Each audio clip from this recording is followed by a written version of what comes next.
तो बीजेपी मुसलमानों को साधने के लिए लगातार कार्यक्रमों का आयोजन कर रही है। एक बार फिर मोदी सरकार के 11 साल पूरा होने पर लखनऊ में कार्यक्रम का आयोजन किया गया। अल्पसंख्यकों का पैगाम, मोदी के साथ मुसलमानों का आयोजन किया गया।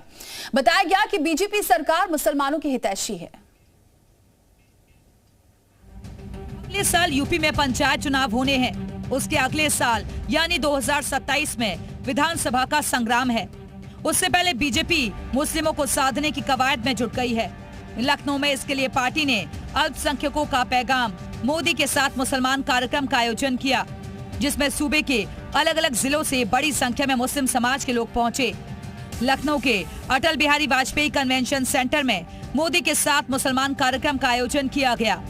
मुस्लिम समाज को मोदी योगी सरकार की ओर से उनके लिए किए जा रहे कामों को गिनाया गया, तो साथ ही विरोधी दलों पर मुस्लिमों को बरगलाने और सिर्फ वोट बैंक के लिए इस्तेमाल करने का भी आरोप लगाया गया। किसी गरीब के घर पे राशन, किसी गरीब के घर पर रसोई गैस, किसी गरीब के घर पर किसी से पूछा नहीं कि तुम्हारी जाति क्या है, तुम्हारा धर्म क्या है, तुम्हारा पंथ क्या है, तुम्हारा प्रांत क्या है, नहीं पूछा। मैं चर्चा अल्पसंख्यक समाज के खासकर मुसलमान भाइयों से कर रहा हूं। इन दोनों दलों ने हमेशा आपको वोट बैंक समझा, लेकिन आपके बच्चों को तालीम न देकर के उनको जहालियत के रास्ते पर उतारने का काम किया। बीजेपी ने खुद को मुस्लिमों का हितैषी बताया कि कैसे प्रधानमंत्री नरेंद्र मोदी ने 11 साल के शासन में मुस्लिम समाज को विकास के रास्ते पर लाने का काम किया। बीते 11 साल प्रधानमंत्री नरेंद्र मोदी जी ने अपने जीवन का एक एक दिन अल्पसंख्यक समाज के उत्थान और कल्याण के लिए।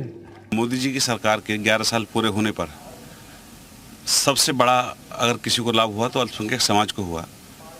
लगभग 30% से लेकर 40% तक लाभार्थी आज अल्पसंख्यक समाज के हैं। बीजेपी को लेकर मुसलमानों के मन में हमेशा संशय बना रहा है। ऐसे में विरोधी पार्टियां उन्हें बीजेपी के नाम पर हमेशा डराती रही हैं।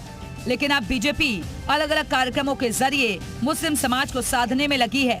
जी मीडिया के लिए लखनऊ से विशाल रघुवंशी की रिपोर्ट।